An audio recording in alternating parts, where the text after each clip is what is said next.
build it by myself. Bourbon from top shelf, yeah. I don't even know no one. Yeah, I ain't got no label or a manager. Gotta keep my percentages, gotta keep all my benefits. I don't take no orders, only take orders if it's orders. Never no breach, never no siege. I see I'm putting up borders. Bitch, if you're talking about funds, then I guess I'm a hoarder. Now, stakes been high, take a look at my steak been looking like porterhouse. Brand new LLC. What's going on, drivers? Welcome to Trucking with Old Snapper, and I am your host, Old Snapper. Hope everybody out there's doing great, staying safe, staying out of trouble, enjoying their time on the road. I'm at the house, just chilling, drinking some coffee, watching the boats go by here on the Intercoastal in Port O'Connor, Texas. Just relaxed. My dog's chilling. She's watching the boats go by as well. And we're just kind of percolating, getting woke up and getting our day started. I was thinking about something. Trucking ruined me, you know. Just be straight up. Trucking ruined me in a lot of ways. It's blessed me in a lot of ways, and it's ruined me in a lot of ways. You know, and if I could go back and do it all over again, I probably never would have become a truck driver to begin with. I'm going to get into that and the reasons why. Before I started driving trucks, I did electrical. I did a type of electrical known as heat tracing. Companies like Thermon, Tracer, Tyco Thermal Controls. I've worked for all them companies over the years. Greg Industrial Insulators, they had a heat tracing crew out of Longview. I worked for them. That's back before Brady bought them out. Not Brady, the trucking company, but Brady, the construction company. And we did work in like chemical plants and power plants. So like Chevron, Exxon, Texaco, Reliant Energy, you name it. If you pass a power plant out on the road, or you pass a chemical refinery out on the road, like the one up in Sinclair, Wyoming, or when you're coming around Houston on the loop, all those refineries you see out there, I've been in just about all of them at some point in time or another. You're passing a spot that Old Snapper's been in. That's anywhere in the country. Worked all over the country, mostly the Midwest, but and down south, East Texas, Louisiana. Those refineries you pass when you go into Lake Charles, over there, Sulphur, Louisiana, all that, I've worked in all of them. But anyway, excuse the noise. Please, I got a lot of traffic around me. Here's why I wouldn't have done it. When I came into the industry, the 2008 crash had just happened. I was working for Tyco, or Tracer. I was working for Tracer. We were doing that ethanol refinery up there in Cedar Rapids, Iowa. Now, when you go through Cedar Rapids, Iowa, you'll see them two tall stacks. You got steam coming out of them, right? Well, that's the existing plant. Right across the street from that, they built an add-on in addition to it. I worked out there in that. All right. That was the very last electrical job I did before becoming a truck driver. I was up there about a year, maybe a year and a half, something like that. But when that job ended, when it came to a close, Tyco called us. At that time, I was a foreman, or what they would call a working foreman. You know, I did the office work, and I was still in the field as well. You know, applying product and all that. Company called me, and I remember them saying, "Look, we ain't got anything left in the United States. We got one job going on in Canada. They're pretty much just keeping people that were related to somebody working. And the rest of us, we're all going to have to take a layoff." They were sending me a layoff list, and even myself was on that layoff list. There was no other work, and I couldn't go to Canada anyway. So even if I was related to somebody, I can't get a passport to go there. I went home that evening, and I was living in Iowa City. I was working up there in Cedar Rapids, but I was living in Iowa City. I went home that evening, and my girl was pregnant. She was a couple months pregnant. And I sat there talking to her, trying to figure out what we were going to do. She wasn't working at the time, and I didn't know what to do. I mean, I was just at a loss. So instead of looking around there for a job, I'd always wanted to drive trucks. So I was like, all right, well, let me check some things out. So I got online and I started looking around, and I put an application in at a few places. Well, I ended up, Stevens Transport called me pretty quickly, actually. They're like, hey, look, I think this was a Wednesday. They were like, look, we can have you in here for orientation on Monday. and have you start the school. You did a little like 1 day orientation, then you started the school. The school was 3 weeks long. Then you went out with a trainer for 3 weeks. Then you came back, did another orientation, which they called OR2. Then you went back out with another trainer for another 3 weeks. That's the way it was back then. They didn't have that student training at that time. So it was going to be several months worth of training. Stevens had an awesome program back then, by the way. I said, all right, I pulled the trigger on it. Let's go for it. I started getting all the paperwork I was going to need for Stevens. I finished off my work week there in Cedar Rapids. Packed up my stuff. I had at that time I had a little Ford Ranger, and I sold that. Wasn't going to need it at the moment. All we needed was her. She had a pickup. That's all we needed, and we were going to need that money. Stevens was paying like $300 or $350 a week while you were in training. That's after you got out of school. So the first 3 weeks I wasn't going to make anything. It was just going to cost me money. So we were going to need all the money we could put together. So that's what I did. And I went off to Stevens. But here's why I would not become a truck driver today. If I could go back and do it all over again, that was a huge mistake in my life. It ruined me. It absolutely ruined me. Because like now, I've been driving over the road so long that I don't know how to deal with people anymore. Like when I work a regular job and I have to deal with people, it's weird. I almost get paranoid, and I don't know how to function in a normal job. If trucking, if they were to automate it and I had to go back to working a regular job, I don't know what I would do, to be honest with you. It just totally destroyed me in my social skills. You spend, and especially my first few years on the road, I lived on the road. I might have went home once or twice a year, the first 2 or 3 years. And it was because I wasn't making as much money as I was used to making. I had a newborn baby at the house. And me and her had split up, so I was going through that. And there was a lot of things going on, and I pretty much just lived on the road. That first year, I went home twice. That first year, but that was damaging to me to stay out like that. It was very damaging to me.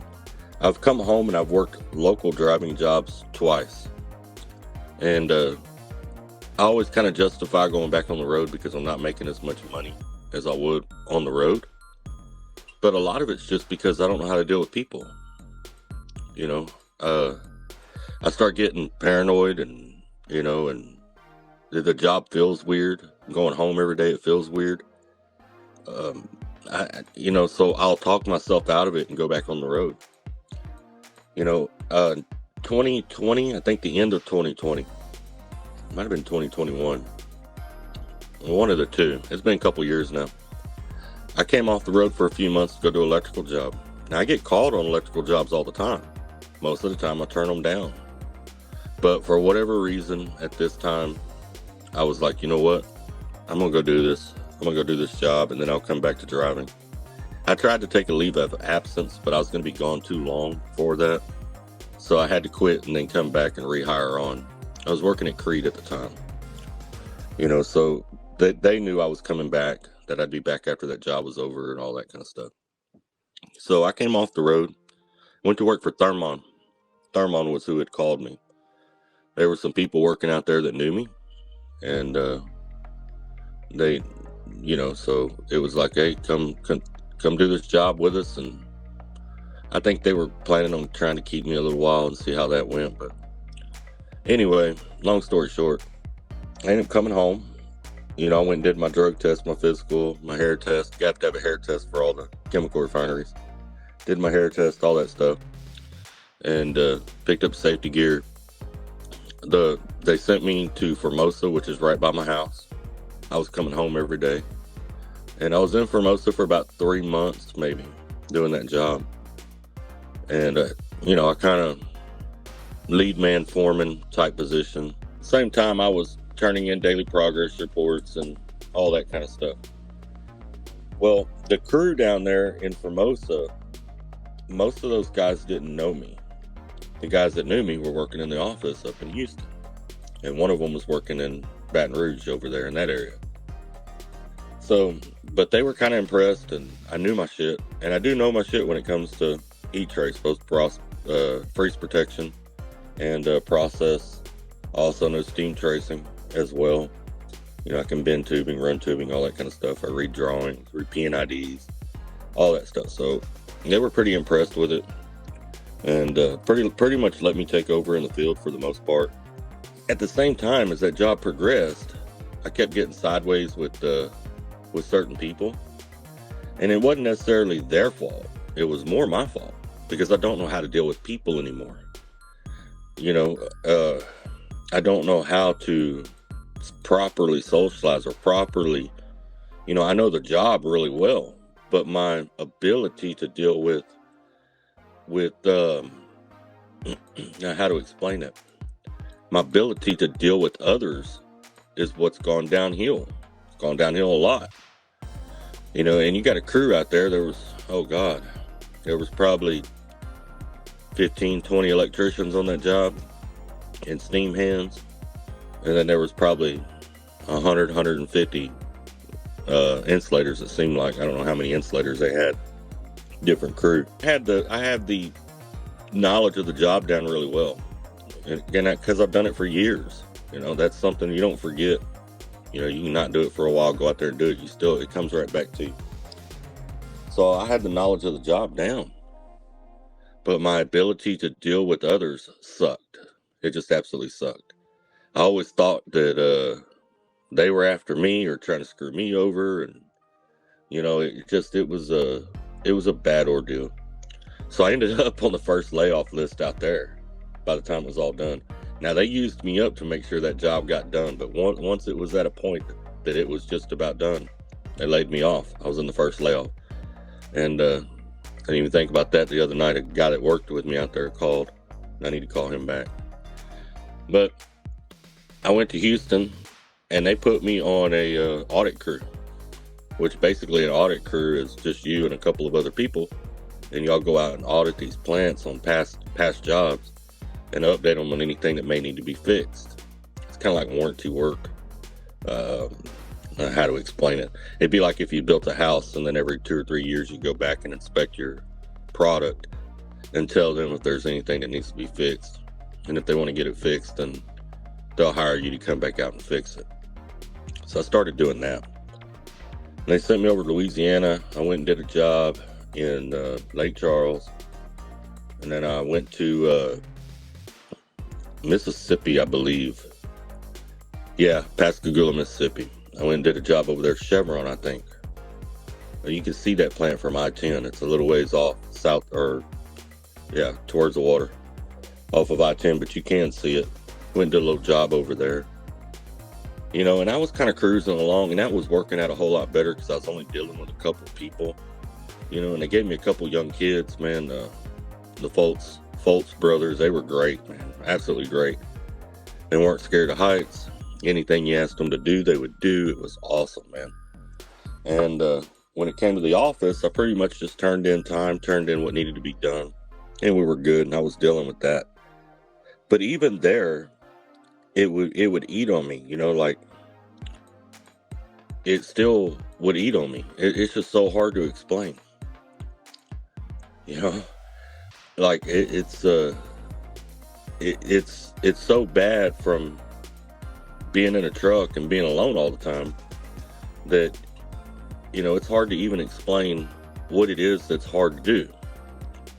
But all I can say is dealing with people is hard. It's hard. It's difficult. Now, I made far more money. My health was a heck of a lot better. I was in a lot better shape when I was doing that line of work. Driving a truck made me lazy because, I mean, I'm just flat lazy. I will gripe about some of the stuff that it don't even make sense. It's not even important. And if you listen to a lot of drivers gripe about stuff that's not really that important. It just all boils down to laziness and inability to deal with people, especially when they've been out a while. I go in a restaurant and eat. I want to put my back to the wall and I want to be away from everybody. when I come home, just like now, I don't like dealing with people. I deal with who I got to deal with, and that's it. Even my own family and stuff. I mean, I avoid people a lot.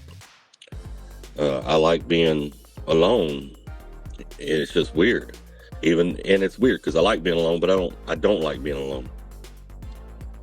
And I know this podcast is kind of all over the place, and, and y'all are, probably lost, but it's just so hard to explain.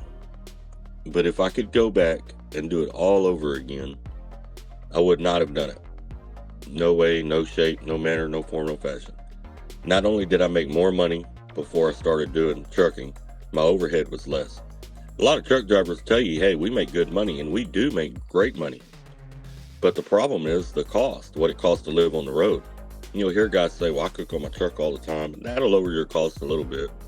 But if you're going to cook on your truck all the time, you're going to be one tired cookie, man. Because by the time you drive all day, you cook, you clean it up, you go to bed. It's a pain in the butt. I do cook on my truck and stuff, but I eat out too. I grab food to go also. I get drinks to go, stuff like that. Going to get teas and coffee. But man, it is expensive to live out on the road. So by the time you calculate in what it costs to live out on the road, you really ain't making all that good of money. It's hard to figure because it changes from state to state depending on where you're running at that time. Like when I run up in the Northeast, my cost down on the road's a lot higher than it is in other parts of the country. But no, if you figure that in, you really ain't making all that good of money. You could probably go home and make half the money that you're making on the road and have more money in your pocket at the end of the week, to be honest with you. Because your cost of living is so much lower. You don't have that deal. And that's why you'll find a lot of drivers, the good majority of drivers, don't have a home. They live in their trucks. A lot of them won't admit it, but if you'll listen to them when you're at these companies sitting in a smoking area or sitting in a driver's lounge, you'll figure it out. And I would venture to say probably most drivers don't have an actual home at home. They either still live with their family, or they'll get a hotel when they're off, or whatever. But most drivers, no, they don't have a home. They're homeless. They're homeless with a job. I'm gonna tell you what, you start paying bills at home and paying bills on the road, you'll find out real quick how little money you make. Apartments ain't cheap. Ain't none of that stuff cheap. It's expensive. So we don't really make that much money driving a truck. It ain't all it's cut out to be, I promise you. But anyway, I'm not gonna hold y'all up no more. I just thought I'd put that out there. If I was starting all over again, no, I wouldn't become a truck driver. Ain't no way in hell. It ruined me. Made me lazy, hard to deal with people. Heck, when I went and did that job down there in Formosa, that first time, or hell, for the first 20 times, I had to strap on 50 or 60 pounds worth of tools, grab 100 pounds worth of, whatever it was I was putting in, and climb 100 feet off the ground up there through all that iron and steel, and trying to work it with a harness on, with fall protection on. I was wore out. I probably took a 10-minute break every 50 feet climbing up through them structures out there in the plants. And I stayed frustrated all the time. It was bad. It was real bad. But I know this video here isn't the best. I've kind of been all over the place and watching these boats and stuff go by, and sitting here petting on my German Shepherd. My best friend over here, she's the only one that really understands where Old Snapper is probably coming from. But if you're hearing this, I hope it helped you decide if you're thinking about coming into trucking, because those are things you need to consider. It's things that we don't talk about much in trucking, and it's something that I didn't know before coming into trucking. It didn't cross my mind, so it's definitely something you need to think about. It's going to ruin you. It is going to ruin you. Once you've been doing this job for a while, pretty much all you're going to do, most likely.